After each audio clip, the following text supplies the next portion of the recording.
Isinarang pansamantala ang nasa 71 mga pantalan sa Peru hanggang Enero 1. Ito po ay matapos tamaan ng Rogue Harbor waves na halos 4 na metro ang taas ang mga dalampasigan ng Lima at ibang bahagi ng bansa. Buong storya po ating tatalakayin maya-maya. Magandang gabi. Ako po si Ricky Matay. Ako si Nina Richie Alago Flores. Ito ang mata ng Agila International. Para naman sa mga headlines ngayong araw ng Lunes. 6.3 trillion pesos na 2025 national budget pirmado na ni Pangulong Ferdinand Marcos Jr. Dating US President Jimmy Carter pumanaw na sa edad na 100. Buong mundo nakiramay sa kalulusuno sa pagsabog ng Jeju Air Flight 7C2216 na ikinasawi ng halos 180 katao. Azerbaijani President Ilham Aliyev tahasang pinangalanan ng Russia Air Defense bilang sanhi sa kanilang plane crash. At ating alamin ang mga saloobin ng mga tao sa pagtatapos ng 2024.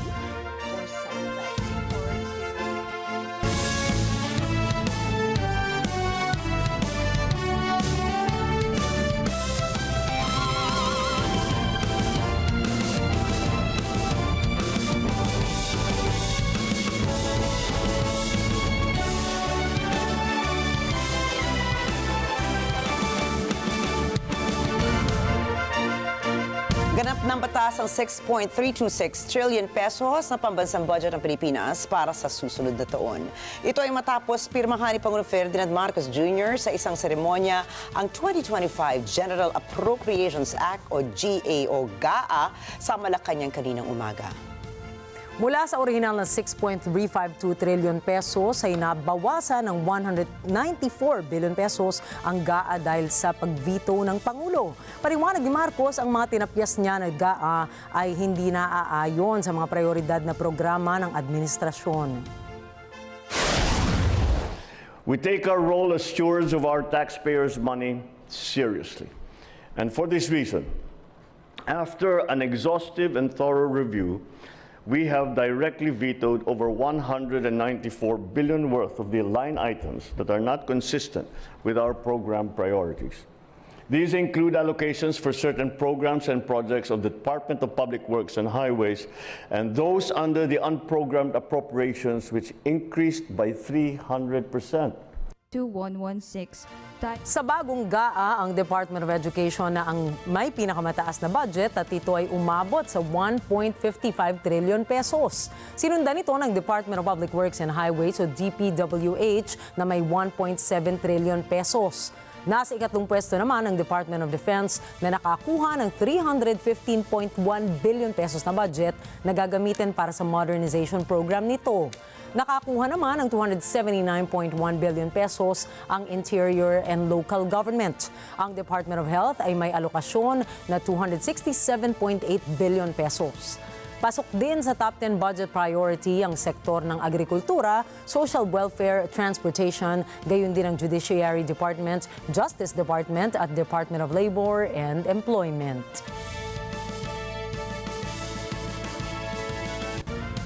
Nag-deploy ang Philippine National Police o PNP ng 33 pulis sa buong bansa upang matiyak ang kaligtasan ng publiko at mapanatiling kapayapaan at kaayusan sa pagdiriwang ng bagong taon. Sinabi ni PNP Chief General Romel Francisco Marbil na mahalaga ang papel ng mga pulis ngayong holiday season lalo na at ang pulisyang tumutugon sa anumang uri ng emergency gaya ng sunog, firework-related incidents, mga aksidente at pagbibigay ng first aid kung kinakailangan. Pinaalalahanan din niya ang mga pulis na manatiling alerto at handang tumugon ng mabilis sa oras ng mga emergency. Hinimok din ni Marbil ang publiko na i-report ang mga kahina-hinalang aktibidad sa mga otoridad.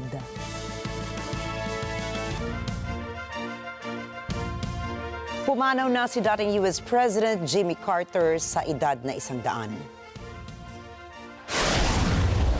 Si Carter ang pang-39 na Pangulo ng US na nangasiwa ng peace deal sa Middle East noong kanyang panahon.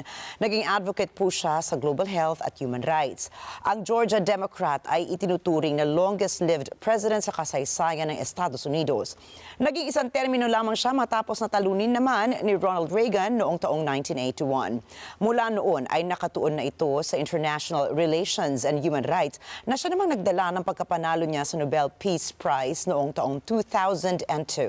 Sumailalim sa iba't ibang serye ng gamutan ng dating Pangulo at noong Pebrero ng nakaraang taon ay pinili niya manatili sa bahay at inaalagaan na lamang ng ilang medical experts.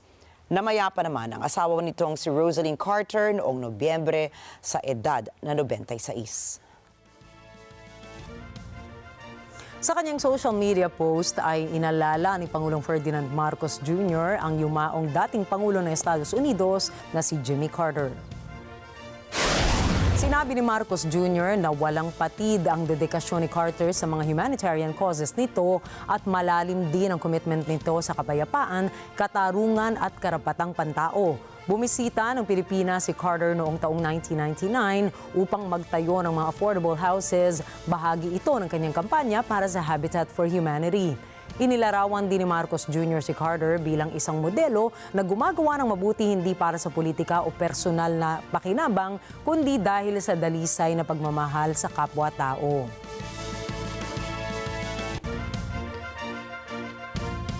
Nakapagtala ang Department of Health o DOH ng 46 na kaso ng bronchial asthma at acute exacerbation sa buong Pilipinas. Sinabi ng DOH na posible pang tumaas ang bilang ng nasabing lung disease cases dahil yan sa holiday season. Payo ng health experts sa mga taong may hika at sa mga matatanda, ugaliing magsuot ng N95 masks o surgical masks. Takpan din po ang ilong at bibig gamit ang basang tuwalya kapag may fireworks display para maiwasan na ma-expose sa usok. Samantala, tumaas naman sa 163 ang kabuuang bilang ng fireworks-related injuries. At dahil dito, paulit-ulit ang babala ng DOH tungkol sa panganib ng paggamit ng paputok ngayong holiday season. Payo ng ahensya sa publiko, manood na lamang ng community fireworks displays para maiwasan ang aksidente na dulot ng paputok. Katitingman ang tabya sa presyo sa mga produktong petrolyo bukas ng alas 6 ng umaga, ay thankful pa rin daw dapat tayo. Nag-abiso ang iba't ibang kumpanya ng langis na mababawasan ng 30 sentimos ang presyo ng kanilang gasolina at diesel, habang 90 sentimos naman ang ibabawas sa kerosene o gaas. Ang rollback sa presyo ay dahil sa inaasahang sobrang supply ng langis at voluntaryong oil production cuts ng OPEC+.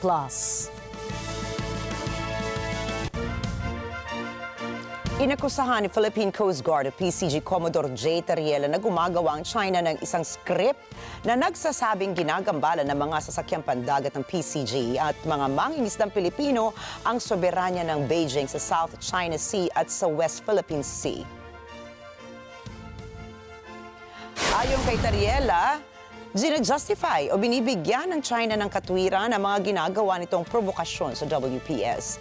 Ang iligal na pag-angkin ng China ay magpapataas lamang ng tensyon at ang sitwasyong ito anya ay lalong nagiging komplikado dahil ayaw managot ng Beijing na lumalabag sila sa mga batas. Sinagot din ni Tariela ang pahayag ni Zhang Xiaogang, spokesperson po ng China's Ministry of National Defense, na ang Pilipinas daw ay laging nag-uorganisa ng mga sasakyang pandagat upang labagin ang soberanya, karapatan at interes ng China sa South China Sea at gumaganap pa daw na biktima ang Pilipinas para makakuha ng simpatya at lituhin ang international community. Paliwanag ni Tariela, nakakapagtaka dahil kung scripted scenario ang pag-oorganisa ng mga Pilipino na mga sasakyang pandagat, ay bakit laging nahuhulog ang mga Chinese sa plot ng kwentong ito at patuloy na sila ang gumaganap na kontrabida. Pinayuhan ng opisyal ang China na resolbahin ito ang mga issue sa WPS sa pamamagitan ng pagsunod sa international law kaysa sa paggamit ng agresyon laban sa mga ordinaryong mangingisdang sibilyan na nagsisikap lamang na mamuhay sa loob ng eksklusibong economic zone ng Pilipinas.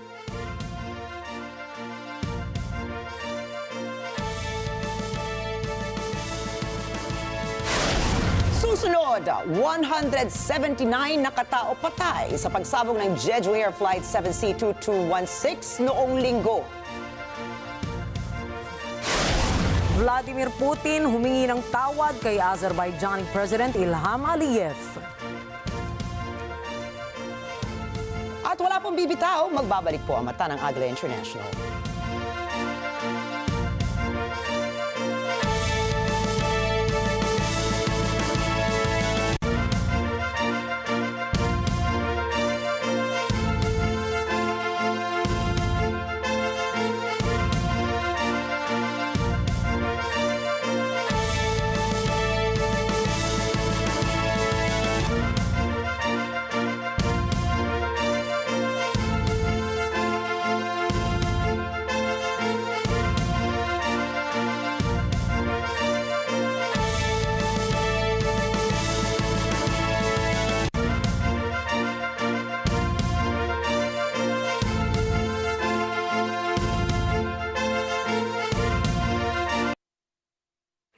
Let's get... Join us as we welcome 2025 in style. Live performances, exclusive stars, and a countdown like no other. Don't miss the New Year's countdown on December 31, starts at 9 p.m. live on NET25.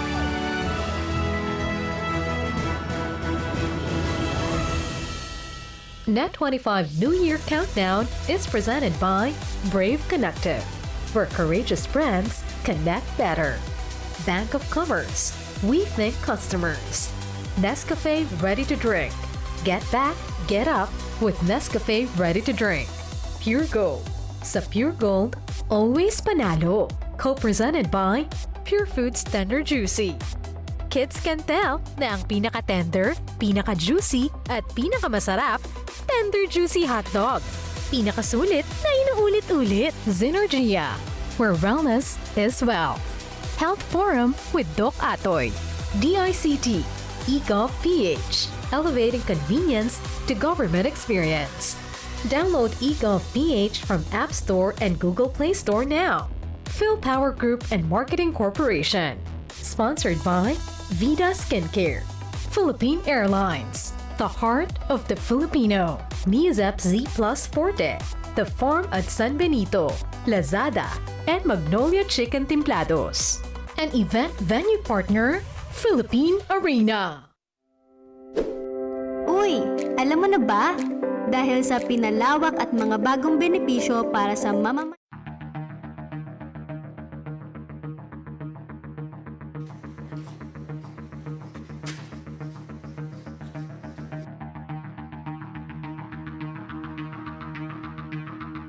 착륙한 뒤 활주로를 이탈해 중앙 담장 끝까지가 폭발했다고 합니다.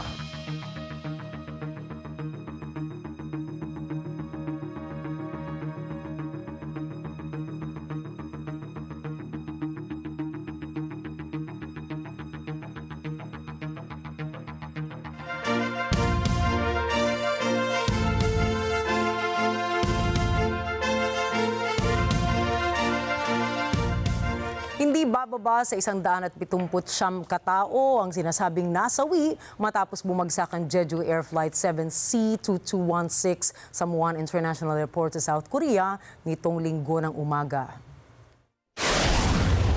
불의의 사고로 희생되신 분들의 명복을 빌며 유가족분들께 깊은 애도와 위로의 말씀을 드립니다. 국민의 안전과 생명을 책임지는 정부 수반의 대행으로서 이루 말할 수 없는 비통함과 송구한 마음입니다. Sa ulat ng Yonhap News Agency, nangyari ang insidente matapos sumalpok sa konkretong pader ng paliparan ng Jeju Air Flight 181 ay habang nagsasagawa ng isang emergency landing galing Bangkok sa kayang 181 mga pasahero. Iniulat na nagkaroon ng problema ang Boeing 737-800 habang nakitang sumadsad ito sa runway ng walang nakikitang landing gear bago sumalpok sa pader bandang alas 9 ng umaga, oras sa South Korea. Inilarawan naman ng mga saksi na narinig nilang malalakas na pagsabog bago ang pagsalpok ng eroplano sa pader ng paliparan. Hinala naman ng mga otoridad na maaaring may nangyaring bird strike habang ang eroplano ay lalanding. Patuloy ang mga emergency responders sa paghahanap ng mga labi habang kinumpirma ng otoridad ang naligtas na 2 survivors na nakuha mula sa tail section ng eroplano na agad namang isinugod sa pinakamalapit na ospital. Samantala, patuloy ang ginagawang pagsisikap ng mga otoridad na mailabas sa mga labi ng nasa loob pa ng naturang eroplano. Ang pagbagsak ng Jeju Air Flight 7C-2216 ang naitalang pinakamalalang aksidente sa kasaysayan ng civil aviation ng South Korea at ito rin ang kauna-unahang fatal na insidente sa kasaysayan ng Jeju Air, isa sa pinakamalalaking low-cost carriers ng South Korea na itinatag noong 2005. Sa ngayon, isang pasahero at isang miyembro ng crew ng Jeju Air Flight 7C-2216 ang nakaligtas. 정부는 전남 무안군을 특별 재난 지역으로 선포하고 피해 수습, 유가족 지원, 부상자 치료 등 필요한 지원을 다하겠습니다. 정부는 제주항공 여객기 사고 중앙 재난 안전대책본부를 중심으로 모든 부처와 지자체 그리고 유관기관이 함께 가용장원을 총동원하여 피해 수습과 지원을 위해 총력을 다하고 있습니다. 전남 무안군을 특별 재난 지역으로 선포합니다.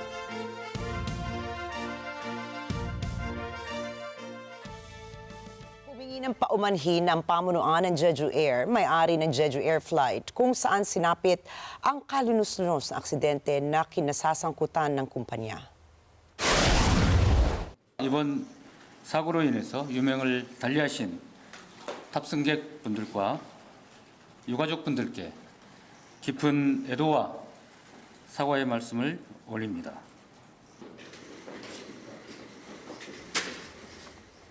Lula ng Jeju Air ang 181 pasahero. Bumangga ang eroplano sa pader pagdating ito sa Muan International Airport sa South Korea kung saan 2 ang nakaligtas, isang miyembro ng crew at isang pasahero habang 179 naman ang itinuturing ng nasawi sa naturang insidente. Ang Boeing 737-8AS ay galing Bangkok patungong South Korea. Ayon sa paunang investigasyon, posibleng sanhi ng emergency landing ang pagbangga ng eroplano sa ibon kasabay ng masamang kondisyon ng panahon. Nagpadala naman ang National Fire Agency ng South Korea ng 32 fire trucks at maraming bumbero upang apulahin ang apoy at magsagawa ng search and rescue operations. Ipinahayag ng Jeju Air ang matinding pakikiramay o deep condolences at paumanhin para sa malungkot na insidenteng sinapit ng mga naulilang pamilya at nagpasya silang tutukan ang investigasyon at tulungan ang mga pamilya ng mga nasawi. 저희 제주항공은 빠른 사고 수습과 탑승자 가족 지원을 위해 모든 노력을 다하겠습니다. 아울러 정부와 함께 사고 원인 규명에도 최선을 다하겠습니다. 정비 프로그램에 따라 가지고 지속적으로 정비를 하고 있는 거고요. 이 항공기에 이상이 있었던 징후는 전혀 없었습니다. 오늘 휴일인데도 Bunsod ng pagsadsad ng isang Jeju Air Boeing sa South Korea na ikinamatay ng 179 na katao ay naging pangunahing paksa kung handa at ligtas nga ba ang mga paliparan sa Pilipinas laban sa mga bird strikes. Umusbong ang issue na ito lalo na't ilang kilometro lamang din ang layo ng Ninoy Aquino International Airport sa Freedom Island na isang protected bird sanctuary sa Manila Bay. Ngunit ayon sa Civil Aviation Authority of the Philippines o CAAP, may safety measures ang mga paliparan sa Pilipinas upang maiwasan ang mga nasabing bird strikes. Sinabi ni CAAP spokesperson Eric Apolonio na ang climate change ay isang factor na isinasaalang-alang ng ahensya kapag ipinatutupad ang mga safety measures, partikular na anya sa panahon ng pag-take off o kaya'y pag-landing upang maiwasan ang bird strike sa mga paliparan. Nagsasagawa rin anya kamakailan o nagsagawa kamakailan ng AKAP ng seminar na tumatalakay sa pagtaas ng populasyon ng migratory birds sa paligid ng mga paliparan at kung ano-anong hakbang ang dapat gawin ng ahensya laban sa bird strikes para tiyaking ligtas ang mga pasahero at mga eroplano. Tiniyak din ni CAAP spokesperson Eric Apolonio na patuloy ang pag-upgrade ng CAAP sa aviation safety protocols ng bansa. Kabilang na niya rito ang pagpapalawak ng mga runways sa ilang regional airports, pagde-develop ng improvements para sa passenger safety at mga bagong regulasyon para sa seguridad ng mga dadagsang pasahero dahil sa holiday season. Nagmatigas si Georgian outgoing President Salome Zurachvili na bumaba sa pwesto kahit na may bagong halal na pangulo na ang bansa. Nanumpa na sa pwesto si Mikhail Kavelashvili matapos na ito ay magwagi sa halalan noong Oktubre. Subalit maraming mga Georgians ang hindi naniniwala sa panalo ng bagong pangulo dahil umano sa talamak na dayaan. Sa kasagsagan ng inauguration ng bagong pangulo ay ilang libong mga Georgians na nagprotesta sa capital ng Tbilisi. Giit ni Zurachvili na aalis lamang ito sa opisina kapag kikilalanin ang susunod sa kanya bilang illegitimate president. Exit listin, მე დავდევიფიცი კონსტიტუციაზე, მაგრამ კიდევ უფრო ქვეყნის მიმართ ერთგულებაზე და თქვენს მიმართ ერთგულებაზე. ამიტომ ვარ მე დღეს აქა და ეს ერთგულება არაფრით არ შეიცვლება. მე ვიქნები სასახლეში, თუ ვიქნები სასახლის გარეთ. მე აქედან გამოვალ, თქვენთან გამოვალ და თქვენთან ერთად ვიქნები. ლეგიტიმურობა მოდის მხოლოდ ერთი წყაროდან და ეს წყარო ხართ თქვენ. იქ სადაც ხალხის ნდობა არ არის, იქ ლეგიტიმურობაც ვერ იქნება. Kinumpirma ng Slovakia ang kahandaan nito na pangunahan o mamagitan sa peace talks sa pagitan ng Russia at Ukraine halos 3 taon matapos sumiklab ang giyera sa pagitan ng dalawang bansa. Ito ay sa kabila pa ng akusasyon sa Slovakia na kaalyado ng Russia. Ayon naman kay Slovakian Foreign Minister Juraj Blanar, ang anumang pag-uusap ay dapat na isagawa kasama ang partisipasyon ng lahat ng sangkot na mga partido kasama ang Russia, hindi gaya ng nakalipas na Summit on Peace in Ukraine noong Hunyo na idinao sa Switzerland kung saan hindi inimbitahan ng Russia. Inokonsidera naman ng Foreign Minister bilang isang positibong senyales ang naging pahayag ni Putin para mawakasan na ang giyera sa lalong madaling panahon. Inanunsyo naman ni Putin noong Huwebes na nag-alok niya ang Slovakia na maging platform para sa posibleng peace talks at hindi anya tutol ang kanilang bansa rito. Pinuri din ni Putin ang neutral position ng Slovakia sa naturang issue. Subalit, binigyan diin ni Putin ang kanyang pangako na kanilang kakamtan ang lahat ng kanilang layunin sa Ukraine. Да, действительно, он сказал, что если переговоры будут по мирному урегулированию, а хочу подчеркнуть, что господин Фиц, я не знаю, у него там могут быть какие-то перепалки с действующим украинским там руководством, еще с кем-то в Евросоюзе, как-то у них там чего-то не все складывается с точки зрения взаимопонимания. Но он-то как раз прежде всего и главным образом говорил о мирном урегулировании на украинском направлении. Что касается места проведения, да, он сказал, что если дойдет дело до переговоров, они были бы рады предоставить площадку его стороны для проведения таких переговоров. Ну и да, мы не против, если до этого дойдет, почему нет? Потому что Словакия занимает такую нейтральную позицию, с нашей точки зрения, эта позиция является нейтральной, и это приемлемый для нас вариант. Direktang inakusahan ni Azerbaijan President Ilham Aliyev ang Russia na nasa likod ng pagpapabagsak ng pampasaherong eroplano na ikinasawi ng 38 katao. Rusiya tərəfi Azərbaycandan üzr istəməlidir. İkinci, öz günahını etiraf etməlidir. Üçüncü, günahkarları cəzalandırmalıdır. Cinayət məsuliyyətinə cəlb etməlidir və Azərbaycan dövlətinə və zərər çəkən sərnişin və ekipaj üzvlərinə təzminat ödəməlidir. Bu bizim şərtlərimizdir. Onlardan biri, birincisi artıq təmin edildi. Dagdag pa na opisyal, dapat managot ang Russia dahil malinaw umanong tinarget nito at napagkamalan ang nasabing eroplano. Ang Embraer 190 plane na mula sa Baku, Azerbaijan ay patungo sa Grozny sa Chechnya, Russia at bumagsak malapit sa Aktau City sa Kazakhstan. Sa testimonya ng isang survivor, sinabi nitong nakarinig sila ng malakas na pagsabog bago pa bumagsak ang naturang eroplano. Там сказали, что два было, но я один слышал, один был такой нормальный. Второй я, честно сказать, не слышал.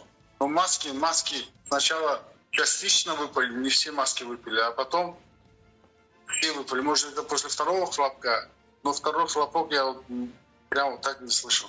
Когда первый хлопок был, я посмотрел, так быстро оценил обстановку, я думаю, сейчас самолет развалится. Сейчас самолет развалится. Еще пару секунд прошло, он не развалился. Еще минутка прошла, даже не минутка, еще несколько секунд прошло, он не развалился. Я думал, надо сейчас уже это как там успеть помолиться. Начал уже слова произносить. Начал уже Всевышнему поминать. Думал, сейчас это, наверное, последние будут мои слова, поэтому я думал, надо настроиться уже к встрече Всевышним. Поэтому пока эта встреча еще не произошла, я думаю, надо полностью заработать. Sinusuri na ng mga otoridad ang dalawang black box ng eroplano.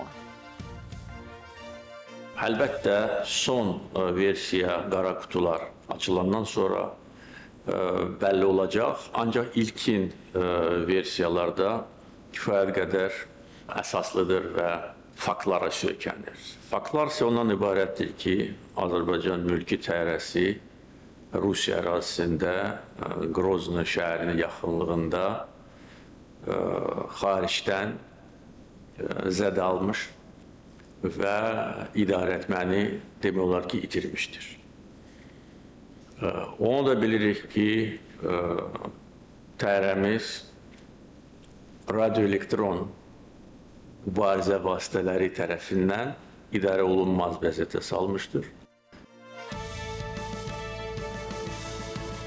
Humingi ng paumanhin si Russian President Vladimir Putin kay Azerbaijan President Ilham Aliyev kasunod ng pagbagsak ng isang eroplano mula sa Azerbaijan sa Kazakhstan na ikinasawi naman ng 38 katao.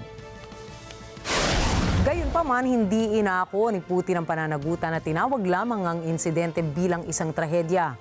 Ang pagbagsak ng eroplano ay nangyari matapos ang flight mula Baku patungong Grozny na makikitang lumihis sa kanyang ruta at bumagsak malapit sa Aktau sa Kazakhstan habang sinusubukang maglanding.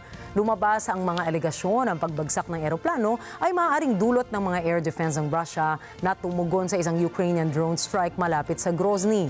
Ayon sa otoridad ng Civil Aviation ng Russia, ang mga air defense ay aktibo malapit sa Grozny habang tinatarget ng mga Ukrainian na drone ang lugar na nagdulot ng mga restriksyon sa air traffic. Bagaman hindi tiyak sa unang pahayag ng Russia na tinamaan ng kanilang air defense ang eroplano, inamin nilang nagpapaputok sila ng air defense malapit sa Grozny. Sinimula ng gobyerno ng Azerbaijan kasama ang mga international experts ang investigasyon sa insidente at dumating ang mga prosecutors mula sa Azerbaijan sa Grozny upang makibahagi. Ang ilang mga nakaligtas at eksperto sa aviation ay naghihinala na ang eroplano ay tinamaan ng isang panlabas na armas, posibleng mula sa mga air defenses ng Russia. Nagresulta ang insidente sa ilang mga airlines, kabilang ang Azerbaijan Airlines, na suspindihin ang kanilang mga flights patungong Russia dahil sa usapin ng kaligtasan. Вчера депутат парламента Азербайджана Расим Мусабеков потребовал от России извинений за то, что, по его словам, российские ПВО сбили самолет азербайджанских авиалиний. В противном случае, по его мнению, отношения между странами могут ухудшиться. Вот, видели ли вы эти заявления и как можете прокомментировать? Мы, безусловно, видели, но еще раз повторяю, мне нечего добавить к тому, что я уже сказал. Идет расследование этого авиационного инцидента. И до выводов, которые будут сделаны по результатам расследования, мы не считаем себя вправе давать какие-то оценки. И не будем этого делать. Hiniling ni U.S. President-elect Donald Trump sa Korte Suprema ng Estados Unidos na ipagpaliban ang pag-ban sa TikTok. We will take a look at TikTok. You know, I have a warm spot in my heart for TikTok because I won youth by 34 points. And there are those that say that TikTok had something to do with that. Now, Joe Rogan did, and some of the other people that were recommended by my son Barron, he knew names. I said, who is that?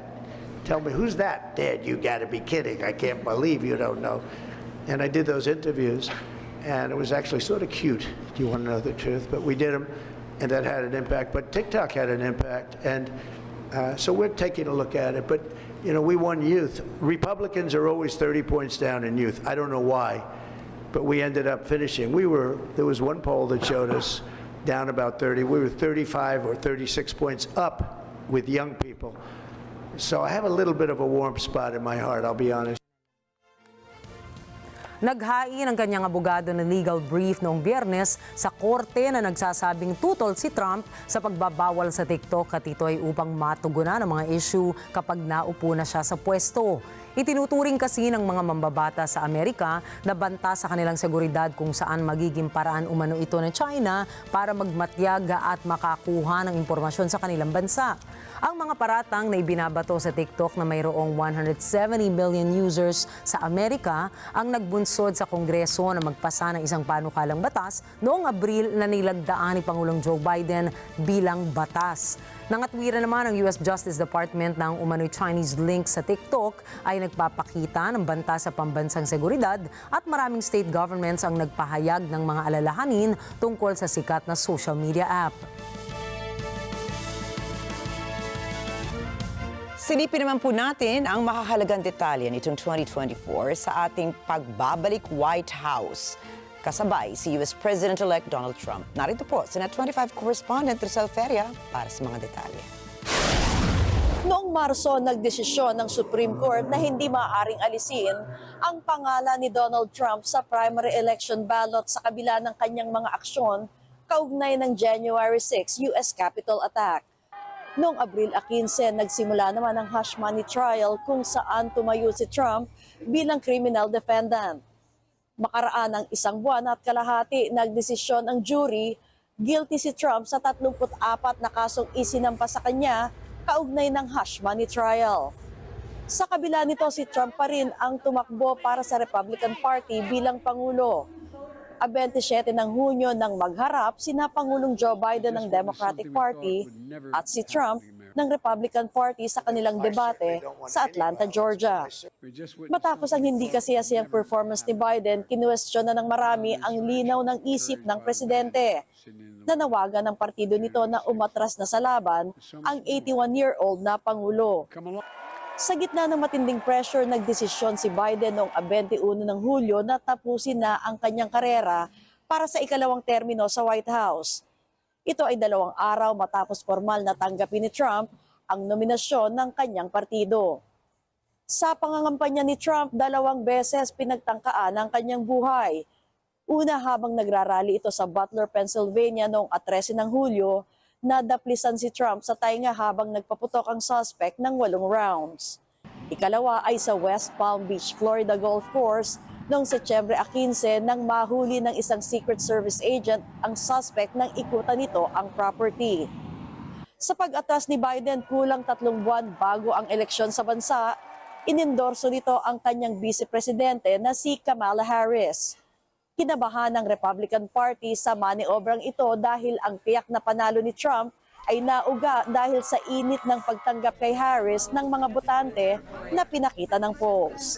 Pinaniniwala ang mahigpit ang laban sa pagitan ni Trump at Harris. Pangunahing mga isyu ay ekonomiya, imigrasyon, gera at karapatan ng kababaihan. Subalit nang dumating ang araw ng eleksyon, buong mundo ang namangha. Hinakot ni Trump at ng Republican Party ang desisyon ng madlang bayan. Walang pagtatalong nanalo si Trump bilang ika-47 Pangulo ng bansa. Ekonomiya daw ang naging basihan ng desisyon ng mga botante. Marami na sa mga mamamayan ng US ang dumaraing na sa bigat ng presyo ng mga bilihin. Ilang linggo matapos ang pagbabalik pwesto ni Trump, nag-anunsyo ito ng mga pangunahing pili para sa panibagong gabinete. Karamihan ay kontrobersyal na mga personalidad. nakasalalay ang kumpirmasyon ng mga ito sa Kongreso. Sa 20 ng Enero 2025, manunumpa si Trump sa pangalawang pagkakataon bilang presidente ng Estados Unidos. Rosel Feria, Washington DC para sa Mata ng Agila International, trusted, connected, on point. Sa Amerika pa rin nananatiling bahagi ng headlines ngayong 2024 ang karahasan sa pamamarilo, gun violence. Narito si NET25 correspondent Mula Simbulan upang bigyan tayo ng pananaw ukol sa tinatawag na epidemya sa Amerika. The number of mass shootings in the U.S. was not as numerous compared to previous years. This doesn't lessen, however, the impact of gun violence on the lives of the victims and on U.S. society. As of December 27, Gun Violence Archive reports 496 mass shootings happened in the U.S. in 2024. That's a decrease from 656 in 2023. On the morning of December 17, however, the lower rate of mass shootings didn't matter to students and faculty at the Abundant Life Private School in Madison, Wisconsin. A 15-year-old girl fired on her teachers and fellow students during a study hall. In the aftermath, one student and one teacher had lost their lives. 6 other people were injured, and the female assailant was dead from a self-inflicted gunshot wound. According to the Center for Homeland Defense and Security school shooting database, the tragic incident made it the deadliest school shooting in Wisconsin to date. A brazen assassination of a healthcare CEO was another major news story in 2024 that highlighted the problem of gun violence in America. United Healthcare CEO Brian Thompson was shot to death in broad daylight on a New York City sidewalk while walking to a health conference. Images of suspected gunman Luigi Mangione plastered the screen of Americans as authorities began the manhunt. 9 days later, police arrested 26-year-old Mangione in Altoona, Pennsylvania. He faces 11 counts in a New York City court, including first-degree murder and murder as an act of terrorism. Entering a new year, many are wishing shootings like these won't be as common. Based on this year's statistics, however, with the first day of the year also comes the first reports of shootings in American neighborhoods. Mula Simbulan for Mata ng Agila International, trusted, connected, on point. Nagdesisyon ang ilang sa mga pinakamayayamang bansang bawasan ang kanilang tulong upang resolbahin ang pandaigdigang krisis ng taggutom. Nagkukumahog tuloy ngayon ang mga humanitarian agencies para kumalap ng pondo.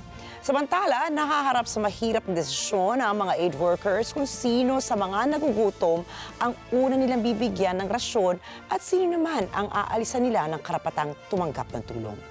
Thomas I. Likeness po para sa balita. As 2024 drew to a close in early December, the UN's new aid chief, Tom Fletcher, began pitching his latest fundraising campaign to governments around the globe. Fletcher is faced with this dilemma. The number of people going hungry or otherwise struggling around the world is rising. At the same time, the amount of money that wealthy countries are contributing toward helping them is dropping. Here's how he describes it. The world is on fire, and this is how we put it out. We'll launch the Global Humanitarian Overview this week, and it fills me with a mixture of shame, dread, but also hope. While he has hope for 2025, the reality is that this year the UN raised only 46% of the nearly $50 billion that it sought for humanitarian aid. This is the second year in a row the world body has raised less than half of what it sought. And Fletcher says, given the current political climate, 2025 will be a challenging year. We're facing the election of a number of governments who will be more questioning of what the United Nations does and less ideologically supportive of this humanitarian effort that we've laid out in this report. Humanitarian organizations are warily watching to see what U.S. President-elect Donald Trump proposes after he begins his second term in January. Other governments, such as Germany, have already made cuts and are planning more. But Fletcher hopes to convince at least some of them to open their wallets. I don't believe that we can't make that case to them. I don't believe that there isn't compassion in these governments which are getting elected. And I think these numbers, which are staggering, will cut through. And here's what those numbers look like. The UN expects to only be able to raise enough money to help about 60% of the 307 million people it predicts will need humanitarian aid next year. That means at least 117 million people, or about 4 out of 10 who need help, won't get food or other assistance in 2025. And the situation isn't getting any better. The UN has identified 22 hunger hotspots. UN human rights worker Ajit Sunghai works in the Middle East. They're desperately in need for basic necessities. I've never seen in the last 13 months such need for food, shelter, water, and other life-saving essentials. Food in particular is at its lowest point.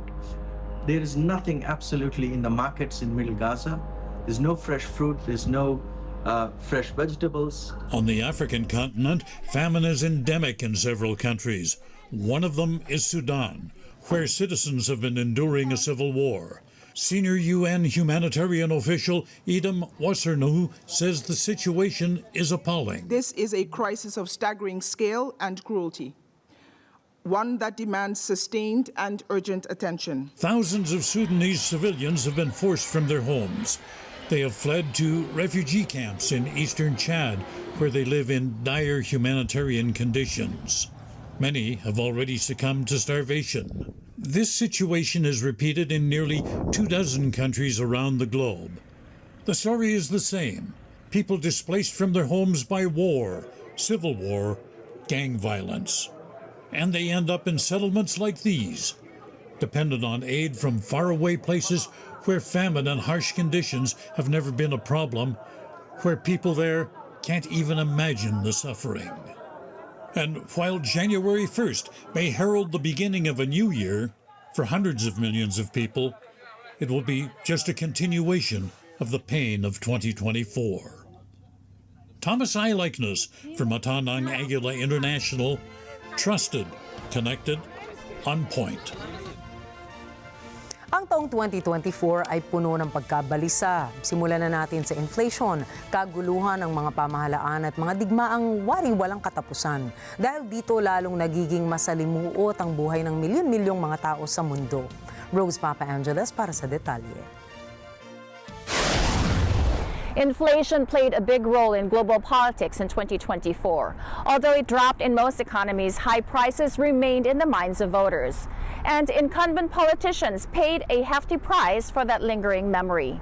Angered by the hefty ramp-up in prices for everything from eggs to energy over the past few years, they punished incumbents at almost every opportunity. The pain of inflation lingers, and ruling parties took the blame in election after election. In the United States, higher costs helped Donald Trump win a second term as president 4 years after he was voted out of the White House and then falsely claimed election fraud. His supporters failed in their bid to overturn Trump's defeat by storming the U.S. Capitol on January 6, 2021. This year, they made their voices heard at the ballot box, ushering in a new American leadership likely to test democratic institutions at home and relations abroad. The inflation-driven anti-incumbent sentiment almost ushered in new governments in Britain, Botswana, Portugal, and Panama. South Korean voters put the opposition into power in its parliament, a check on President Yoon Suk-yeol. Elections also shook up France, Germany, Japan, and India. One place there was no change was in Russia. Vladimir Putin won re-election as president with 88% of the vote, a record in post-Soviet Russia.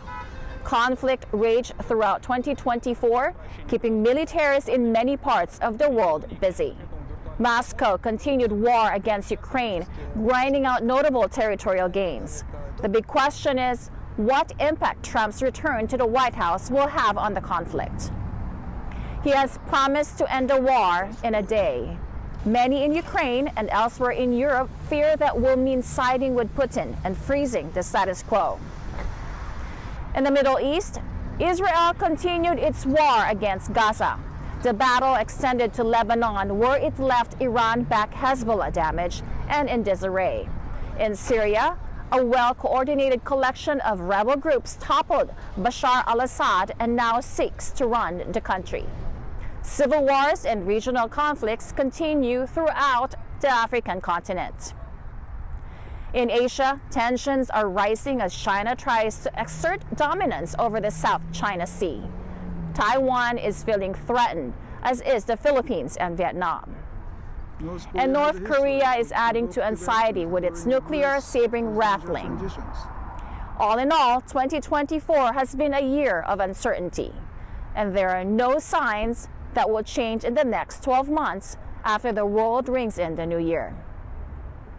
Rose Papa Angeles, Washington, D.C. for Mata ng Agila International, trusted, connected, on point. As a sovereign nation, the Philippines has the right to determine the most appropriate measures to safeguard its security and the well-being of its people. Yan ang paninindigan ni National Security Advisor o NSA Eduardo Año laban sa patutsada ng China na ang pananatili ng Typhoon mid-range missile system ng Estados Unidos sa Pilipinas ay maaari raw na mag-trigger ng isang arms race. Nagbabala rin ng China na magdudulot daw ito ng mas maraming gulo sa rehiyon. Pero guit ni Año, tulad ng iba pang mga bansa, ang pagkuha ng Pilipinas ng defense systems, kabilang na ang Typhoon missile launcher, ay isang hakbang patungo sa pagpapalakas ng deterrence capabilities ng bansa. Ito rin anyay upang matiyak na handa ang NSA na ipagtanggol ang teritoryo ng Pilipinas kapag kinakailangan. Binigyan diin ng NSA na nananatiling tapat ang Pilipinas sa pangako nito na pagkakaroon ng isang independent foreign policy na alinsunod sa mga prinsipyo ng soberanya maging sa pangangalaga sa pambansang interes ng Pilipinas. Hindi partikular na binanggit o pinangalanan ni Año ang China, pero sinabi nito na ang mga naunang komento na ang pag-deploy ng US Typhoon missile system ay bahagi ng isang arms race o maghahatid ng banta sa rehiyon ay walang batayan at isang pure speculation. Paliwanag pa ni Año, ang pagkakaroon ng weapon systems ay upang palakasin ang depensa ng Pilipinas at ito anya ay alinsunod sa pagpapatuloy ng modernisasyon ng Armed Forces of the Philippines o AFP. Nanawagan din ang opisyal sa lahat ng partido na irespeto ang soberanya ng Pilipinas sa paggawa nito ng desisyon hinggil sa pagtatanggol ng seguridad ng bansa.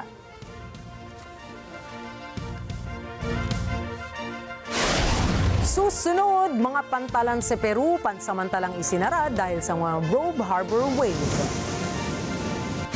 Artificial intelligence, mamamayagpag pa rin kaya sa susunod na taon? At alamin ang pinakamalalaking istorya sa mundo ng entertainment para sa 2024.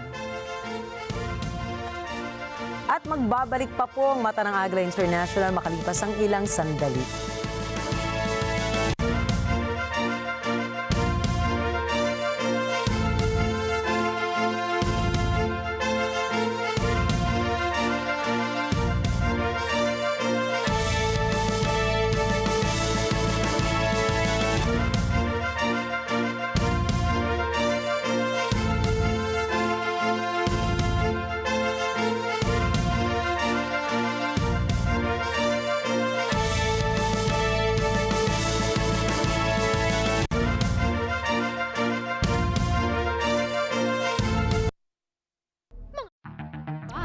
It's that selfie of the year again. Ang selfie with the Agila. Ito na ang pagkakataon ninyong manalo ng cash prizes. 2,500, 5,000, 10,000, and 25,000 pesos. But wait, there's more to that selfie.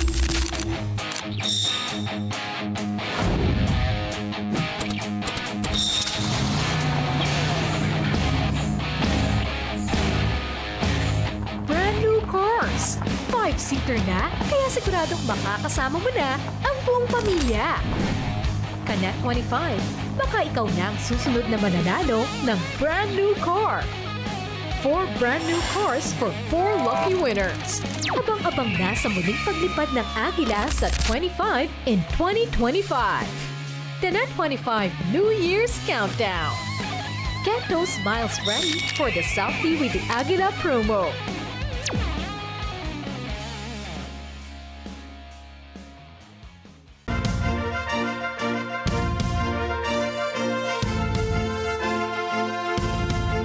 Sa Peru, nilubog ng mga alon ng mga pantalan at pampublikong plaza.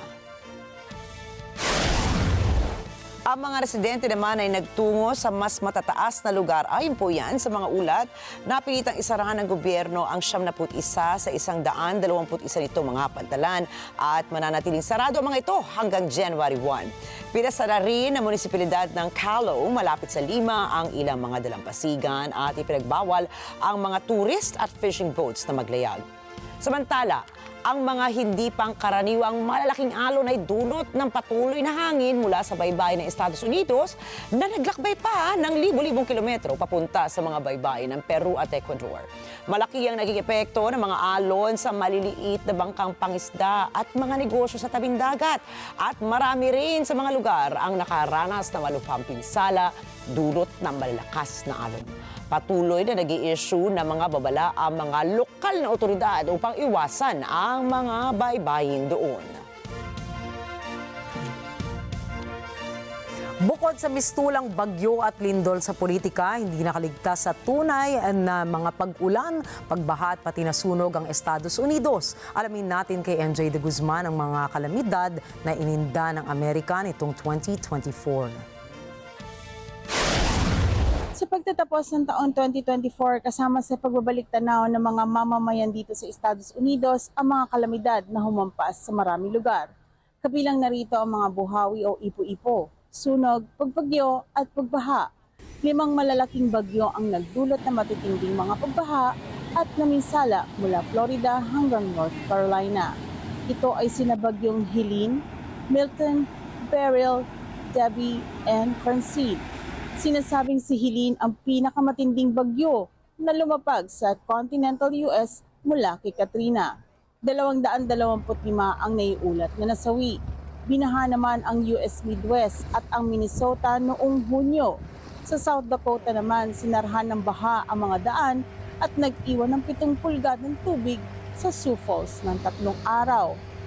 15 estado sa bansa ang dinaanan ng mga buhawi o ipo-ipo, kabilang na ang Oklahoma, Kansas, Nebraska, Michigan, Indiana, Ohio, Kentucky, Tennessee, Alabama, North Carolina, South Carolina, Georgia at Florida. Samantala, hindi nagpadaig ang pag-apoy ng mga bundok. Mula sa California Franklin Fire noong 9 ng Disyembre hanggang sa iba pang sunog na kabilang ang mga lumiyab sa Confederate tribes ng Colville Reservation, Wyoming at sa Jennings Creek, New York. Noong Agosto, nagdanas naman ng pagguho ng lupa ang Alaska. Kamakailan dahil sa matinding paglamig ng temperatura na may kasamang pagyayelo sa US Northwest na walan ng kuryente sa loob ng 2 araw ang malaking bahagi ng rehiyon. Tinatayang hihigit sa $280 billion ang nawala sa ekonomiya ng bansa dahil sa natural disasters ng taon. Sinasabing ang insured damage cost ay nasa $108 billion, 5% pagtaas kumpara sa karaniwang kwenta nitong nakaraang dekada. Iniestima ng gagastusin ng insurers ang mga disaster ng $135 billion ngayong taong natapos. Ayon sa USDA, binayaran nito ang mga napinsala sa sektor ng agrikultura. Kabilang ang $143 million para sa producers sa Florida at $92 million naman para sa livestock producers. NJ de Guzman para sa mata ng Agila International, trusted, connected, on point.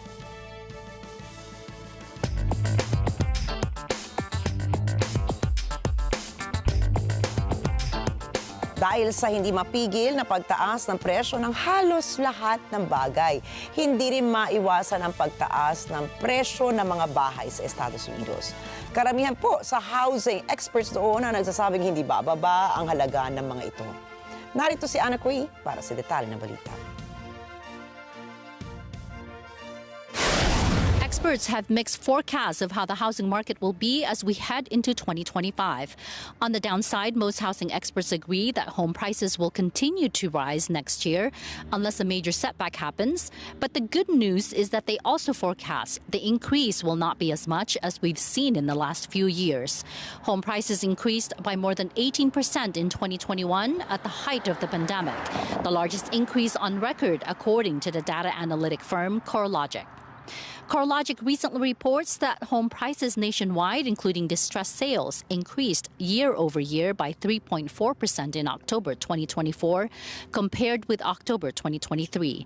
They also forecast home prices to increase up to 2.4% on a year-over-year basis by the end of 2025.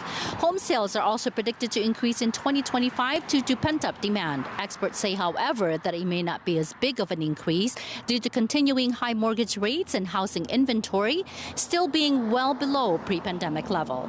Here in Las Vegas, home sales of single-family homes are up 12.9% in October 2024 compared to the same month in 2023, according to Las Vegas Realtors. Median price of homes sold in October 2024 was $475,531 compared to $445,000 in the same month last year. Las Vegas ranked third in the top 10 list of large metro areas with the highest price increases year over year at 5.6% as of October, according to CoreLogic. Government leaders from both sides promised to work hard to make housing costs more affordable for working-class Americans and to build more homes. Experts say people can only hope that that will happen over the next several years. Anna Cui from Matanang Agila International, trusted, connected, on point.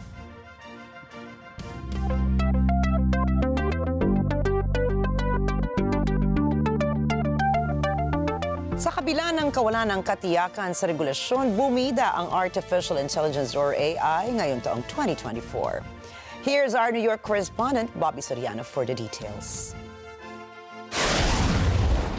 2024 saw companies from all industries and sectors unlock the benefits of artificial intelligence, transforming the business world into a frenzy of investors rushing to profit from the tech-powered boom. AI became a cornerstone of many business operations, driving automation, personalization, and predictive analytics. Companies used AI to streamline customer service, improve supply chain management, and enhance decision-making. Generative AI tools revolutionized content creation, product design, and coding, increasing productivity across sectors. It's no surprise then that the tech industry, at the forefront of the AI revolution, saw some of their most profitable quarters this year, with the likes of Nvidia, Apple, and Google's parent company Alphabet reaching all-time highs in their stock prices.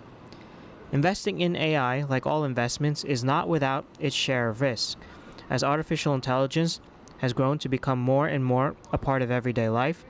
The regulatory framework to police its use continues to try to catch up. 2024 saw legal challenges from news organizations and artists against AI development companies, raising the concerns of copyrighted material being used to train AI models. Equally concerning and uncertain will be the copyright holders of future AI-generated content. For example, who owns the rights to a song generated by AI? The AI user or the company that developed the software? For now at least, artificial intelligence has the support of Main Street and Wall Street, with early adopters and investors greatly benefiting. In New York, Bobby Soriano from Matanang Agila International, trusted, connected, on point.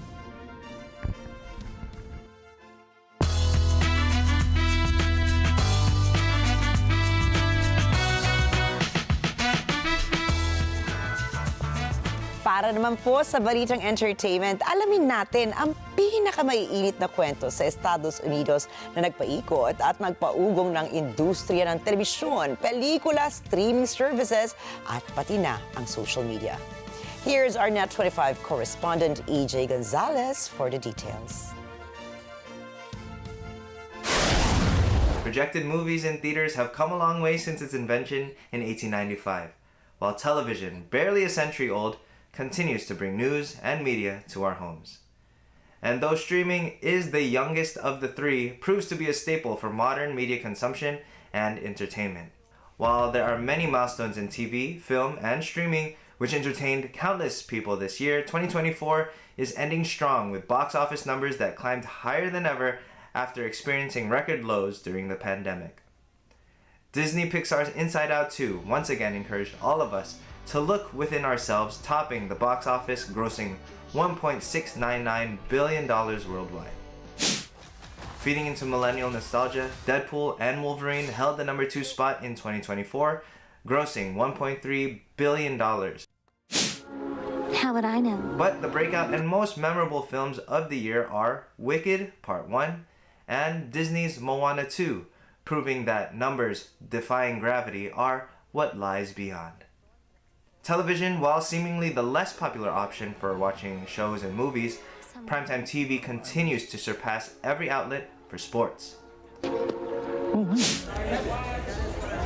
WNBA and women's college basketball hailed athletic stars like Caitlin Clark, Angel Reese, and Cameron Brink, drawing in record views. She remains the most decorated gymnast in history.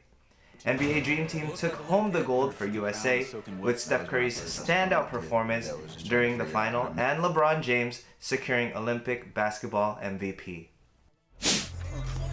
Shohei Ohtani dominated Major League Baseball in 2024, and as the New York Yankees and LA Dodgers went head-to-head in the World Series, there was no stopping him.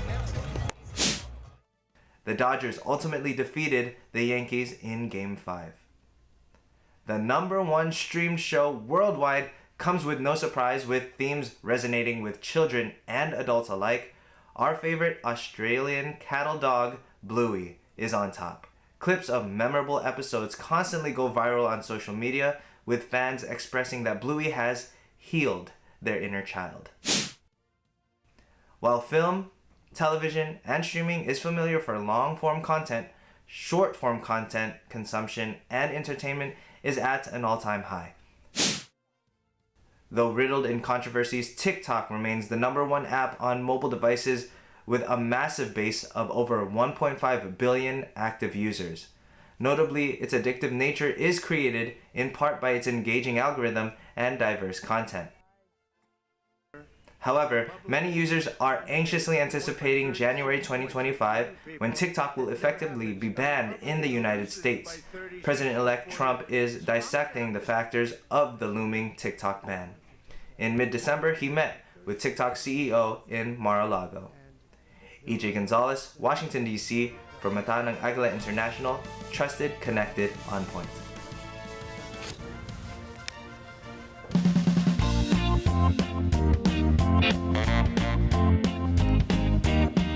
Tuwing unang araw ng bagong taon, minamangha ng Bros Parade ang milyon-milyong mga tagahangang marami sa kanila ay galing pa sa iba't ibang bansa. Pinakaabangan ng mga nakalululang floats na balot ng samut-saring mga bulaklak. Ngunit ano nga ba ang presyo upang maitawid ang ganitong napakagarbong palabas taon-taon? Let's find out from our NET25 correspondents Eva and Alan Basayahe. From sweeping floral concepts to blossom-inspired designs, every Rose Parade float is an epic build. Which means that astronomical effort is required when it comes to costs, materials, and manpower. Your traditional floats start out at $350,000 and go up from there. Every sponsor is different. So, there's a lot of different parameters that go into the parade, and, working with those clients and working with those costs and working with the Tournament of Roses. We probably have an overall staffing of 250 people in this building right now that are on staff leading the decoration charge, from florists to floral directors to crew chiefs to assistant crew chiefs to regular staff members, scaffolding, and then you have hundreds of volunteers. I mean, I have people that come from all over the United States with the opportunity to decorate a float. All the floats in the parade are exciting, and they all tell an individual story. It's really looking at those floats, understanding those floats, enjoying those floats, and then, trying to understand the story that's behind all of those individual floats. And behind the One Legacy Donate Life float comes a story of kindness and selflessness. The float that I work on is specifically honoring those who gave their life and gave their organs and tissue as donors, and also represents those who are the recipients of those organs, donors, corneas, and tissue. My son gave life to 4 men with the donation of his heart, his kidneys, and his liver. I was able to meet the recipient of my son's heart. His name is Jeff. Because of Scott's gift of his heart to Jeff, Jeff was able to walk his daughter down the aisle on her wedding day, something he never thought he'd be able to do. Working on this float, while the loss of my son was a tragic way to become involved, every year I feel like I'm honoring him working on the float. A question that's commonly asked is, well, what happens to these massive floats after the parade? According to builders, they'll recycle as much as they can, and if possible, reuse some of the more durable materials for next year's floats. See, nothing goes to waste. Reporting from Pasadena, California, Ivan Allen for Matanang Agila International. Trusted, connected, on point. All over the world, I'm Anna Kui here in Las Vegas, wishing you and your family a very happy and prosperous new year. We'll see you here in 2025 for more stories that matter to you. Happy New Year. Wishing everyone a wonderful and prosperous new year. May 2025 bring us all peace, love, and happiness in our lives. Arlene Ocampo from the Washington, D.C. Bureau. From Alexandria, here in the state of Virginia, in the United States, I am NET25 correspondent EJ Gonzalez, wishing you all an eventful but peaceful new year ahead. Happy 2025 to all of us. It was great 2024 with all of you, our NET25 viewers on our side. Let's make 2025 even better. From Pennsylvania, USA, have an amazing new year to all of you. From my family here in Washington, D.C. to our viewers around the world, let's start 2025 with brave, optimistic hearts. Happy New Year, everyone. This is Joanne and Bobby, coming to you from New York with warm wishes as we step into 2025. From the hustle and bustle of the Big Apple to wherever you are, we want to take a moment to thank you for letting us be part of your stories this past year. Your trust and support mean the world to us, and we're excited to continue bringing you the stories that matter most in the year ahead. May the new year be filled with joy, success, and extraordinary moments. Happy New Year. Mula po sa lungsod ng Glen Burnie, Maryland, dito sa Estados Unidos, ako si NET25 correspondent NJ de Guzman na bumabati na masayang 2025 sa inyong lahat. Nawa ay magkasama-sama pa rin tayo sa bagong taon dito sa ating himpilan. Happy New Year! Happy New Year's to everyone around the world. May the year bring you blessings and may your days be prosperous. Percival Parlade from Washington, D.C. Bureau. Hi, I'm Rosel Feria from the Washington, D.C. Bureau. On behalf of me and my mom, we would like to greet everyone a peaceful and a wonderful new year. Happy New Year! I'm Thomas I. Likeness, NET25 World News correspondent from Edmonton, Canada. Along with my wife, Shello, we wish you a very happy New Year and all the best in 2025.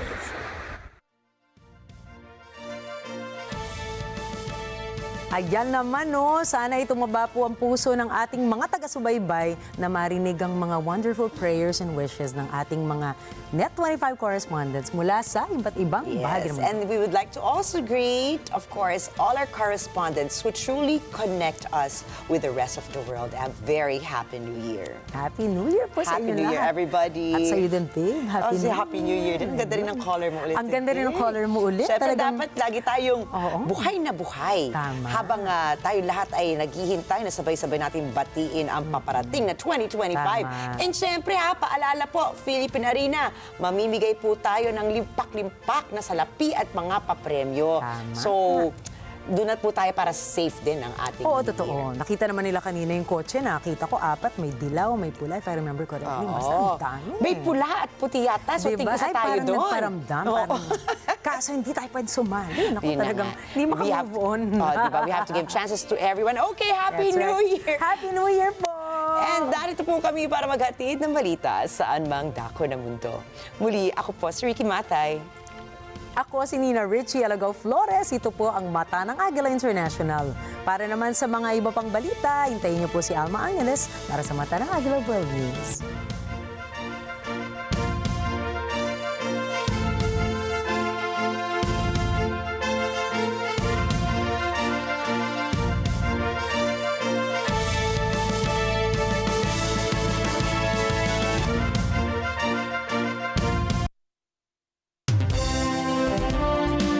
Thank you, Nina and Ricky. Good evening, everyone. I'm Alma Angeles for NET25 World News. On tonight's headlines.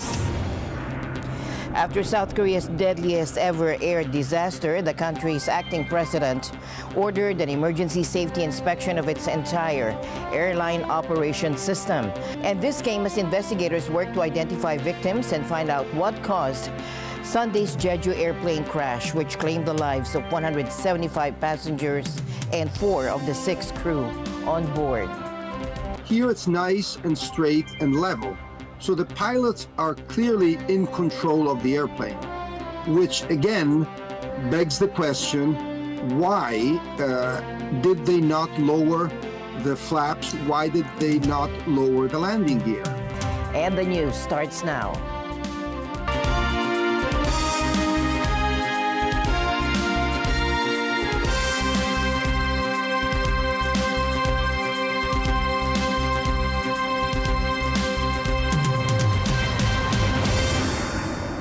South Korea's acting president, Choi Sang-mok, has ordered an emergency safety review of the nation's airlines after its deadliest air disaster. Now, investigators are racing to identify victims and uncover what caused Jeju Air Flight 762216 to crash.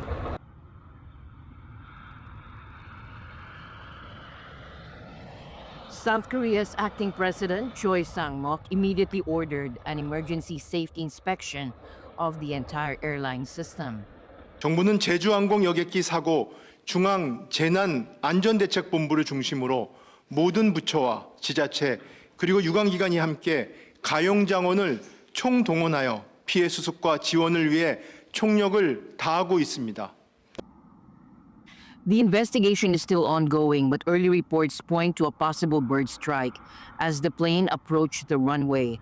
Pilots issued a mayday call and attempted to go around, but the plane ultimately belly landed and skidded off the runway, erupting in flames. The control tower advised the pilot with the phrase caution, bird activity. At 8:59 a.m., the pilot reported an emergency declaration and go-around due to a bird strike. The pilot declared Mayday, Mayday, Mayday 3 times and used the terms bird strike and go around. If there had been more time, they could have requested preparation measures such as dispatching fire trucks to stand by and preparing for an emergency landing. Typically, in such cases, the pilot makes this request and the control tower coordinates by placing firefighting teams on standby. The airplane approaches the airport in a controlled fashion. If we just go back a few days to the terrible images from Kazakhstan instead, we will remember that the airplane was bouncing all over. Here it's nice and straight and level, so the pilots are clearly in control of the airplane, which again begs the question, why did they not lower the flaps? Why did they not lower the landing gear? Alegi also raises concerns about the emergency response. In general, if the approach is stable and flat, which is what we see in the images, the accidents are survivable. Usually, however, they are prepared. For instance, emergency services will be standing by, they will lay foam on the runway, they will do all sorts of things. We don't see that in these pictures, which leads us to imagine that the landing was, let's say, rushed perhaps, that there was not much time from the emergency to the decision to land. Marco Chan, a former pilot, emphasizes the rigorous training pilots undergo. For the pilot, we normally receive the recurrent training and proficiency check every 6 months. The proficiency check is to check on your ability to salvage a situation of engine failure, which is the early part of the scenario. And then we do a recurrent training where we practice on multiple complex failures similar to this scenario. So yes, we do have a fairly rigorous training around the world. But as a pilot, in those type of scenarios, it's very time constrained, as you can imagine. But even with this training, Chan acknowledged the immense pressure pilots face in such situations. So in their minds, a lot going on, and of course they're trying to achieve a smoother touchdown, as we saw from the video. And I must say the pilots did a great job of the initial touchdown. It was smooth. There's no particularly loud impact that contributed to immediate fire at all. So the touchdown was fine, but then of course it wasn't enough to slow down the aeroplane, and then it ultimately impacted the wall. One of the biggest mysteries is why the plane's landing gear didn't deploy. There could be two scenarios. One is a direct impact when the landing gears were down initially, and it could have directly impacted the landing gears with the mechanical structure suffering from the damage. It could have impacted the landing gear doors. It could have jammed the landing gear doors as well initially, so it couldn't extend the landing gear. It can also have impacted the engine, which also damaged the hydraulic power generation. Mind you, the landing gear is fairly heavy in itself, so it relies on the hydraulic power to extend the landing gear. It could have impacted electrical wires, again contributed to the difficulty in extending landing gear. This tragedy has shaken South Korea. The investigation will be long and complex, but the goal is clear: to understand what happened and prevent future disasters. As Alegi puts it, at the global level, there is an accepted, standard, well-defined and well-proven procedure to investigate accidents. It's very detailed, very effective. And here I have a standard checklist of all the actions to do. But right now, we're on page 4. We will know when we reach page 30.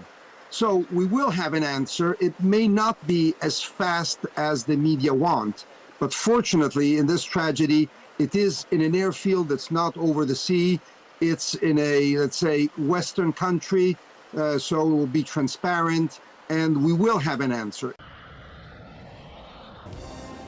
a grieving father is relieving the horror of watching a video of the plane carrying his daughter crash at Muan International Airport.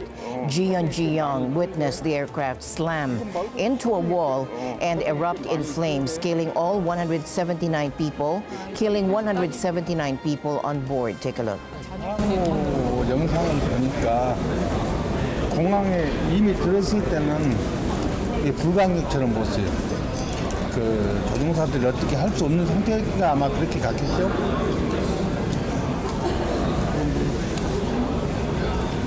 40대 중반밖에 안 된 딸이 이렇게 됐으니까 나도 기가 막히고 그러니까.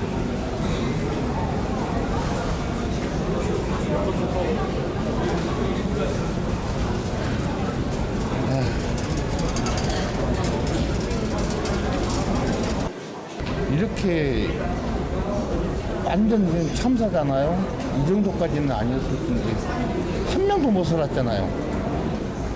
승무원 2명, 그 꼬리에 탄 승무원 2명 빼놓고는 다 그냥 한 명도 못 살리고 이렇게 꼭 그래서 이렇게 활주로로 들어와서 그 벽에다가 충격을 해야 됐으면 그런 게 좀 아쉬워요. 그래서 이렇게 아들놈 하나 있는데 그 아들놈보다는 딸이 훨씬 살갑죠. 뭐 가끔 때 되면 밥 먹으러 가자고 뭐 어쩔 때도 이제 기다리시다가 가시겠네요. 걔도 이제 다 왔는데 연락을 할 일이 없잖아요. 그냥 갖다 때려버렸는데 그럴 새도 없었겠지. 이제 곧 도착할 거라고 있었는데 아마 전화기 꺼내는 사이에 꽝 했을 거예요. 네. I want to bring my daughter's body Thousands back of home for a kilometers proper away from the religious site of the ceremony. Jeju Air crash in Udon Thani, Thailand, relatives of Jongluk Dwangmani, one of the 2 Thai victims, gathered to mourn her loss. Her father shared how his daughter, who'd worked in South Korea for 7 years and visited her family once a year, is gone too soon.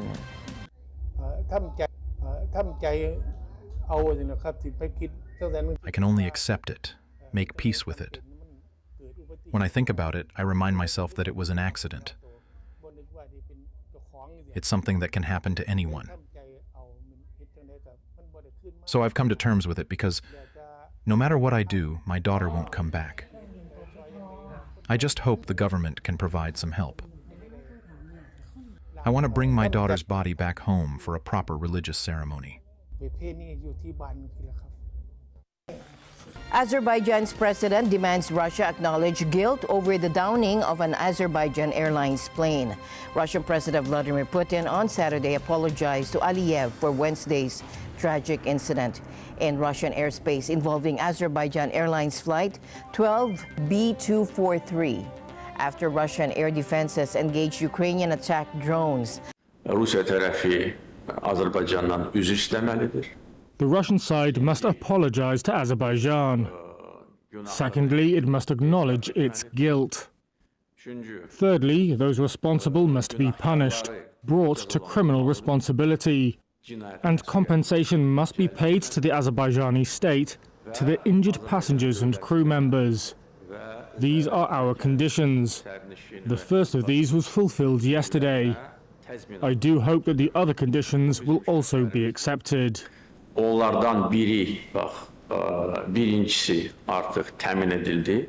A Kremlin statement did not say Russia had shut down the plane, only noting a criminal case had been opened. Captain Igor Shinyakin and co-pilot Alexander Kalyaninov, both ethnic Russians with Azerbaijani citizenship, and Hakuma Aliyeva, a flight attendant, were given full honors at a ceremony at the Alley of Honor in central Baku attended by Aliyev and his wife, Mariban.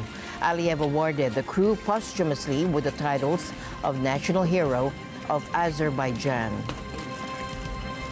Meanwhile, a passenger who survived a plane crash in Kazakhstan that killed at least 38 had described the terrifying moments on board. Subhunkul Rakimov survived the Azerbaijan Airlines flight that crashed in Kazakhstan, killing at least 38 people on board. After at least one loud bang, he began to recite prayers, as shown in this video he shot and which has been verified by Reuters. Oxygen masks dropped in the cabin and passengers began to panic. After the bang, after the masks fell out, I saw that the fuselage shell was slightly damaged, and then I got scared. I thought that the plane would fall apart, that it would decompress and fall apart straight away. I was already getting myself prepared for the plane to fall apart. The Azerbaijan Airlines flight crashed on Wednesday after diverting from an area of southern Russia where Moscow has repeatedly used air defense systems against Ukrainian attack drones. 29 people survived. Rakimov says the plane swayed as if it was drunk before it hit the ground. I was conscious when I felt the impact. I was thrown up, hit, thrown up again. I was strapped in. I was being thrown back and forth. It all lasted for a few seconds, and then everything went quiet, in silence. Everything was quiet, calm, and I realized that that was it. We had landed. He says the sounds of sirens pierced the silence immediately. I started checking my body and realized that I'm fine. To my surprise, I was fine. And after I realized that I was fine, I calmed down. I didn't even know whether to cry or laugh, what to do. People started to moan. They started to come to their senses.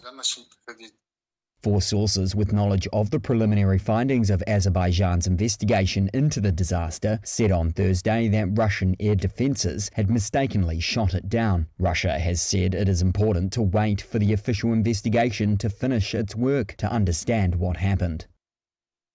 Former U.S. President and Nobel Peace Prize winner Jimmy Carter has died at the age of 100. Take a look. Former U.S. President and Nobel Peace Prize winner Jimmy Carter has died at the age of 100. He was born on October 1st, 1924, and was one of 4 children of a farmer and a shopkeeper. He graduated from the U.S. Naval Academy in 1946 and served in the nuclear submarine program, but left to manage his family peanut farming business. He married his wife, Rosalind, in 1946, a union he called, quote, the most important thing in my life. Together, they had 3 sons and a daughter.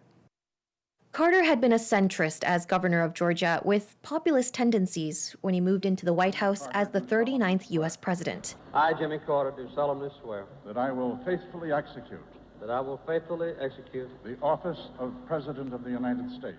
He served from January 1977 to January 1981.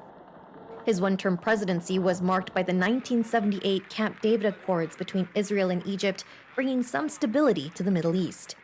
But it was also dogged by an economy in recession, persistent unpopularity, and the Iran hostage crisis that consumed his final 444 days in office. He was swept from office in an electoral landslide in 1980 as voters embraced Republican challenger Ronald Reagan. Despite his difficulties, Carter had few rivals for accomplishments as a former president. He worked for decades on humanitarian causes and was awarded a Nobel Peace Prize in 2002 for his efforts to promote human rights and resolve conflicts around the world. In recent years, he had experienced several health issues, including melanoma that spread to his liver and brain. He died at his home in Plains, Georgia on Sunday, according to the Carter Center. Carter lived longer after his term in office than any other U.S. president. Along the way, he earned a reputation as a better former president than he was a president, a status he readily acknowledged. This is a sad day, but it brings back an incredible amount of good memories. Today, America and the world, in my view, lost a remarkable leader. He was a statesman and humanitarian. And Jill and I lost a dear friend. I've been hanging out with Jimmy Carter for over 50 years, it dawned on me. And I had countless conversations over those years. I always would be proud to say that he used to kid me about it, that I was the first national figure to endorse him in 1976 when he ran for president. There was an overwhelming reason for it, his character.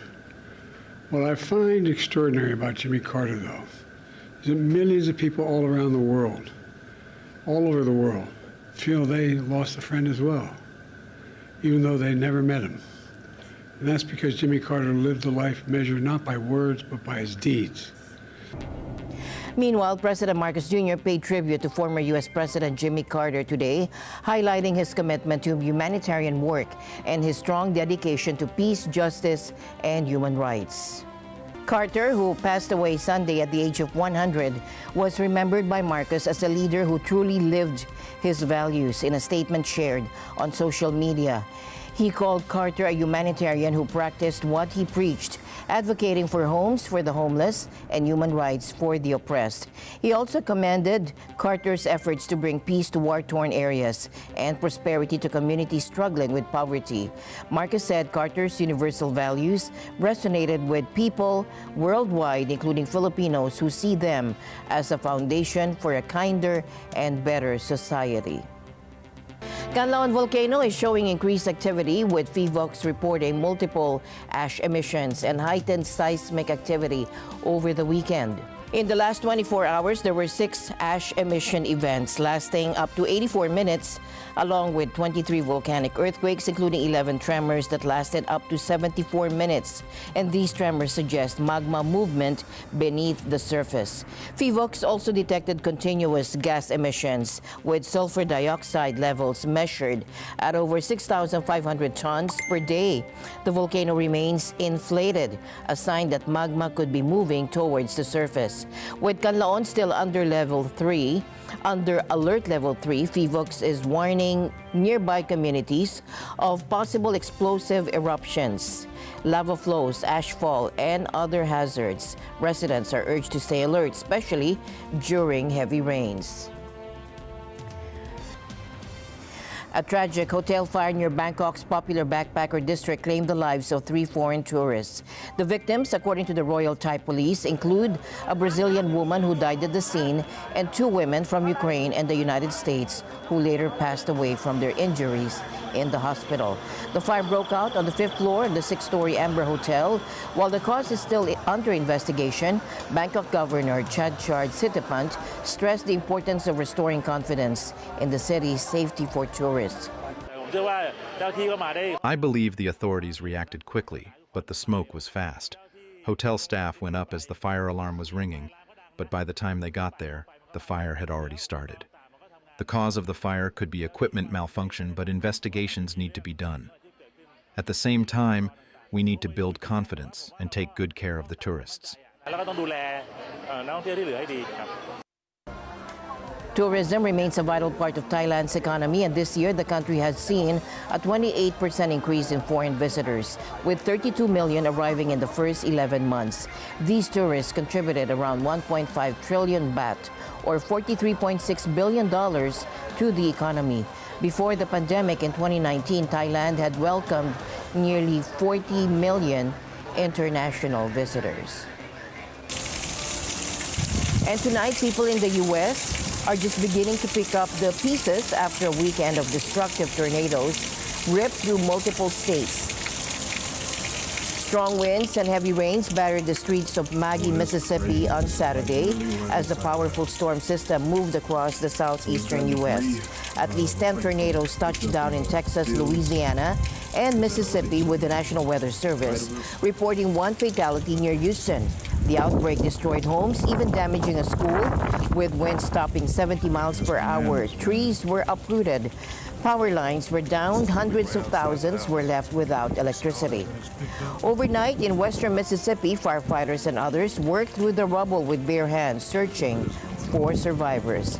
The violent weather also caused major issues for holiday travelers, with hundreds of flights canceled and thousands more delayed. Tonight, the storms continue to march eastward, pounding Florida and North Carolina.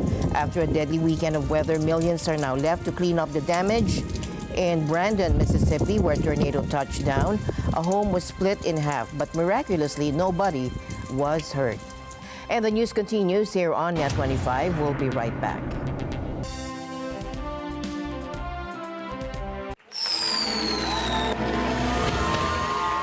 Join us as we welcome 2025 in style.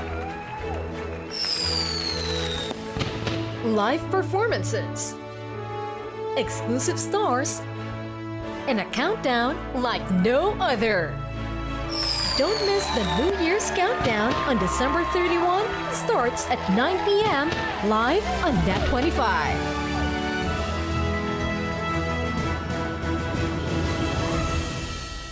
NET25 New Year Countdown is presented by Brave Connective, where courageous brands connect better. Bank of Commerce, we think customers. Nescafe Ready to Drink. Get back, get up with Nescafe Ready to Drink. Pure Gold. Sa Pure Gold, always panalo. Co-presented by Pure Foods Tender Juicy. Kids can tell na ang pinaka-tender, pinaka-juicy, at pinaka-masarap, Tender Juicy Hot Dog. Pinaka-sulit na inuulit-ulit, Zynergia, where wellness is wealth. Health Forum with Doc Atoy. DICT, eGov PH, elevating convenience to government experience. Download eGov PH from App Store and Google Play Store now. Phil Power Group and Marketing Corporation. Sponsored by Vida Skincare. Philippine Airlines, the heart of the Filipino. Mizep Z Plus Forte, The Farm at San Benito, Lazada, and Magnolia Chicken Templados. An event venue partner, Philippine Arena. President-elect Donald Trump has sided with Elon Musk in a debate over the H-1B visa program, calling it a great program. His comments come after Musk vowed to defend the visa against critics who want it scrapped. President-elect Donald Trump on Saturday sided with Elon Musk in a public dispute over the H-1B visa for foreign tech workers, a program opposed by some of his supporters.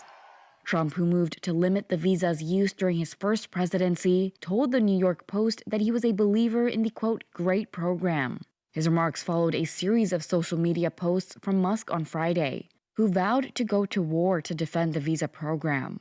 Musk's post was directed at Trump's supporters and immigration hardliners, who have increasingly pushed for the H-1B visa program to be scrapped. On Friday, Steve Bannon, a longtime Trump confidant, critiqued big tech oligarchs for supporting the program and cast immigration as a threat to Western civilization. In response, Musk and many other tech billionaires drew a line between what they view as legal immigration and illegal immigration. The billionaire CEO has held an H-1B visa, and his company Tesla obtained 724 of the visas this year. The U.S. tech industry relies on the government's H-1B visa program to hire foreign skilled workers to help run its companies, a labor force that critics say undercuts wages for American citizens. The U.S. economy could face tougher times ahead, according to an expert, warning that soft spots like a weakening labor market, rising loan delinquencies, and struggling small businesses could grow in 2025, raising concerns about a potential recession. Take a look. I do think that in 2025, we have to be careful, especially with the restrictive Fed policy, that we may, I'm not that confident that we're going to completely avoid a recession. I think we're going to start to see soft spots get bigger and bigger. And I think more people are going to notice it. Labor market definitely is softening, especially with today's claims number. The other aspect is some of the spending patterns that we're seeing. We can definitely see what part of the economy is stressed. It's the lower income families. In terms of companies and businesses, certainly large cap is going to be okay. They have strong balance sheets. Their sizes can withstand a lot of the slowdown. Small companies cannot. And they're much more dependent on a floating rate debt market, which means that if the Fed doesn't cut rates enough, they're going to still be paying high interest rates on their loans. And if they have to actually roll over their loans, it's going to be a big impact on their cash flow. If you look at the loan delinquency numbers, they've been ticking up both for the consumers as well as businesses. And I think leveraged loan market is starting to see a pickup, a meaningful pickup in delinquencies. So when you put all these pictures together, and here we are sitting at the end of 2024, wondering what's going to happen in 2025. There are things that are brewing under the surface of, we're confident recession may be behind us. I'm sort of wondering if there's going to be something that will come out of nowhere and actually surprise us. The new year may bring pivotal developments in a series of copyright lawsuits that could shape the future business of artificial intelligence. Again, take a look. A series of copyright lawsuits could shape the future business of artificial intelligence. The cases are from authors, news outlets, visual artists, musicians, and other copyright owners. They accuse OpenAI, Anthropic, Meta platforms, and other technology companies of using their work to train chatbots and other AI-based content generators without permission or payment. Courts will likely begin hearing arguments starting next year on whether the defendants' copying amounts to fair use. That could be the AI copyright war's defining legal question. Tech companies have argued that their AI systems make fair use of copyrighted material and that they study it to create new transformative content. Copyright owners, though, say the companies unlawfully copy their works to generate rival content that threatens their livelihoods. OpenAI, Meta, Silicon Valley investment firm Andreessen Horowitz warn that being forced to pay copyright holders for their content could cripple the burgeoning US AI industry. Some content owners began voluntary licensing their material to tech companies this year, including Reddit, News Corp, and the Financial Times. Reuters licensed its articles to Meta in October. AI companies could escape US copyright liability completely if the courts agree with them on the fair use question. Judges hearing the cases in different jurisdictions could also reach conflicting conclusions on fair use and other issues. Multiple rounds of appeals are likely. An ongoing dispute between Thomson Reuters and former legal research competitor Ross Intelligence could provide an early indication of how judges will treat fair use arguments. Thomson Reuters, the parent company of Reuters News, alleged that Ross misused copyrighted material from its legal research platform Westlaw, and that it used it to build an AI-powered legal search engine. Ross denied wrongdoing, invoking fair use. Another early fair use indicator could come in a dispute between music publishers and Anthropic. It's over the use of their song lyrics to train its chatbot Claude. As the new year approaches, people in Southern California are reflecting on 2024 and sharing their resolutions for 2025. And many of these goals are shared by people across the globe. Eva and Alan Basilyahe report from Pasadena, California with more. Out with the old, in with the new is a popular phrase used especially when referring to New Year's resolutions. With 2024 about to end, folks from all over reveal their plans for self-improvement in the coming year. I don't have one. I don't have many New Year's resolutions. I haven't really thought about it yet. It's been a hard year. Looking forward to a better year. What's New Year's resolution? My New Year's resolution for 2025 is continue working out. I started running this year, and I would like to get to the 10K per month, at least once a month, and going to the gym with my husband and cooking healthier and start my own company. I'm going to learn French. To speak French. To be more present with my kids and my family and to be intentional. Probably to get better at baseball and be very nice and kind to people. To try to meditate at least 3 times a week. And I hope I can keep that resolution because I have not been very good at my resolutions before. So we're moving to Asheville, North Carolina, so I want to meet a lot of groups and join groups and making a lot of new friends. Improving on getting straight A's and I want to see if New Year's has a lot of pools and if we could go in for free.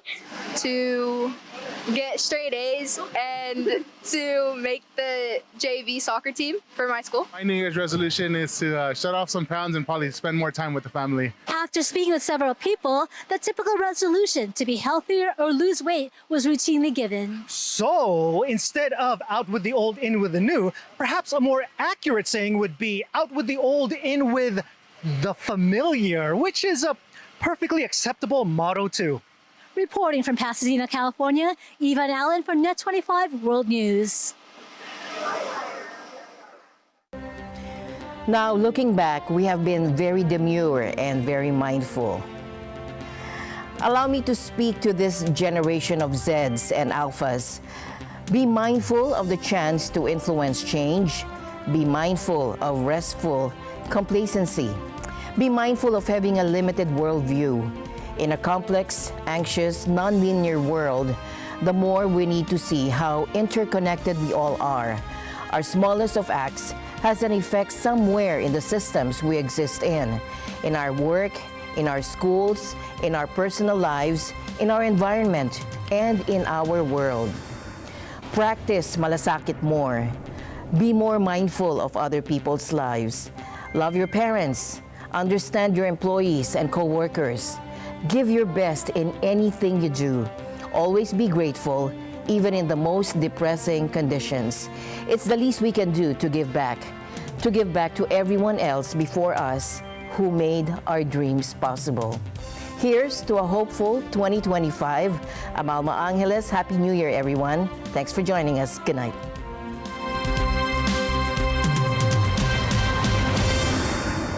This program is